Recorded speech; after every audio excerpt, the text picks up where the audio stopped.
It's funny how our minds work, right? Like how what we see in the mirror versus what we see in our mind's eye can often play tricks on us. And often for most people, it does the opposite of what it's done for me. And I mean, I really do joke when I say that I'm fitness fat, but I'm not really, because honestly speaking, I know that how I look is how a lot of women aspire to look. There are women out there who want the body that I have, and that's great. I mean, as a fitness professional, as a coach and someone who puts themselves out there and talks about health and fitness, completely understandable. I have to walk the walk, I have to talk the talk in order to tell people, look, I know what I'm talking about. I take care of myself in this way. But that's the irony of it all, is to look at myself and think I look one way, but when I see pictures, it's not really where I think I am. And that's okay to admit. And I think being realistic about like what it is that I actually want when it comes to the image that I put out there, my body, my health,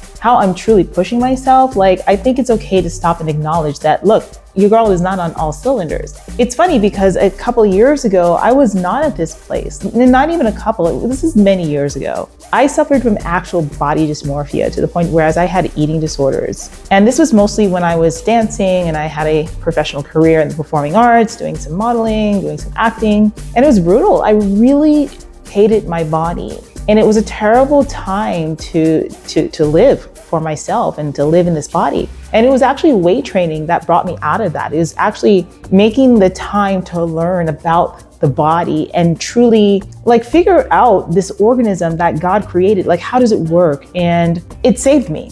It saved my emotional health. It saved my mental health. So when I say the things that I'm saying in this conversation today, don't take it the wrong way, but I know that there are women out there who struggle with the same thing. And I think that it's good for someone like myself who you might idolize, which I hope you don't, but you might see as an inspiration, that you see that I have my own struggles too. And it's easy to go out and sit here. For me, it's easy for me to sit here and preach to you guys. It's easy for me to sit here and share all of the knowledge that I've acquired over the last 3 decades almost that I've been professionally training. And I always say that you can do 2 things with knowledge. You can either share it with everyone that you know, or you can die with it. I refuse to die with it. But even behind that, of course, I've had my own struggles. And for me, those struggles were more rooted in isolation and anxiety and falling into depression and not utilizing the tools that I know have helped me through those points in my life in the past. I couldn't. Being in lockdown and not being able to move around had a true effect on me. And to the point whereas even when things opened up,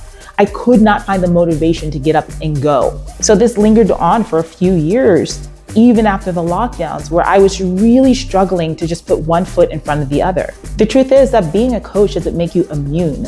Being a trainer, being an IFBB Pro, being someone who's put fitness as like the thing that you idolize in your life, it doesn't make you any different than anyone else or immune to just falling into points of despair or demotivation or just not wanting to do this stuff. In fact, I think it's important to go through these kinds of things because me going through this myself helps me to understand and empathize with my clients who go through the same things, who come to me to help them to fix it. And what better testament can there be than me showing up to say, hey, I've been there, I've gotten through it, I can help you too. I think relatability is truly key when it comes to working with other people, particularly with something as sensitive as body composition and weight loss and the whole fitness thing.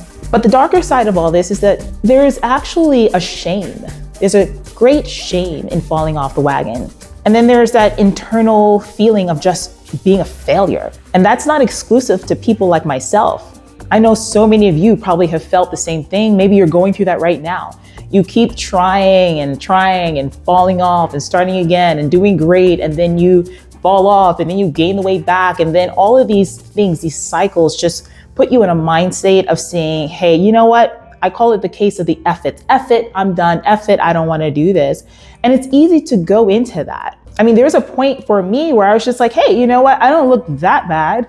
So it doesn't matter. Like I can just sail here, do the bare minimum, I'll still be good. But then I think 10 years from now, 20 years from now, 30 years from now, when I'm much older, I'll be a senior citizen by then. And the things that I do right now are going to impact how healthy I am then. If I'm going to be in pain, if I'm going to be able to move, if I'm going to have heart disease or any of these other things, I have a risk factor for that because my father died of heart issues.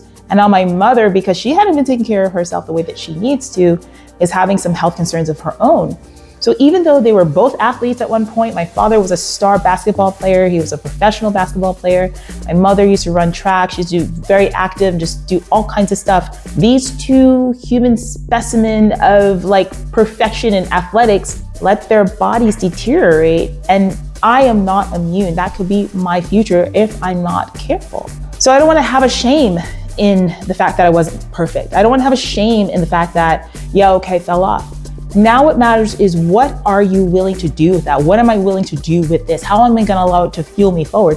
And not only that, to now at this point in my life that I have such a different viewpoint on things, being that so much of my life is ruled by my faith, how do I do this with integrity? How do I do this with the greatest self-respect? And how do I do this in a way that glorifies God in my body? Like, that's the most important thing. It's not about the vanity. Like, I'm not even doing this to get on a stage or to look a certain way or put myself on Instagram or anything like that in a certain way to get more clients. No, it's really about my relationship with God, how I can glorify Him in my body, how I can make sure I have a body that's healthy and mobile, so that way I can do the work that He has me here to do, which is to inspire all of you. For the last couple of years, I've really been preaching about the 4 pillars of fitness: your physical fitness, your mental fitness, your emotional fitness, and your spiritual fitness. And I've really been developing the idea behind the spiritual fitness as theology of fitness, because there is a theology to this. When you understand that there's a sacredness to the body that you have, you realize that you can't approach fitness from a place of hating yourself. That there has to be an integrity in your work, an integrity in your approach that respects the fact that, okay, you're not happy with where you are, but you're going to look to the future of where you are trying to become and allow the process to make you stronger, to help you to grow in grace and virtue, and to truly come out with not only a body that you love, that you're proud of, that you feel comfortable in, but that also helps you to become a better person and establishes the habits, the mindsets, the behaviors, and the actions that you need to keep that for the future. Like, that is the most important thing for me right now.